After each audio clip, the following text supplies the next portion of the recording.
How do you deal with Kai's Foudre Arc?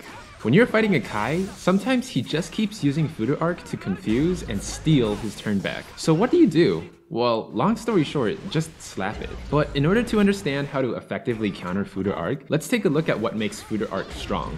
Foudre Arc by itself isn't a very impressive move. Kai jumps forward with a vertical spinning kick, and after a painful amount of travel time, he hits you. This move is surprisingly safe, leaving him at only -1 when he hits your block. This means that if you attack him immediately after he finishes his Foudre Arc, no attack can punish him before he puts up his block. Here's something really crazy. Because of the way crouch blocking works in Guilty Gear Strive, if you block Foudre Arc when you're crouching, you end up giving him more advantage in the form of frames. In this situation, Kai goes from being -1 to being +1. Notice how when Mei is standing and Kai tries to use his standing punch, Kai is consistently interrupted by Mei's standing punch since Mei hits him first. But when Mei is crouching and he tries the same thing, Mei gets hit first. This is a great example for understanding why exactly the amount of frames a move takes can be important. So I hope it helps with furthering your understanding of frame data and why it's all the rage. It's possible to tie or beat Kai even if he is +1, but that's character specific and it's up to the player to figure out what to do in those certain matchups. Everything completely changes when Kai uses Foudre Arc on you while you have Shock State. Shock State is a special debuff that Kai can put on you with Dire Eclat and Stun Edge. And when Kai hits you with Foudre Arc while you have it, he consumes the debuff and becomes at least +4 on block. Now Kai has an advantage on you, and that means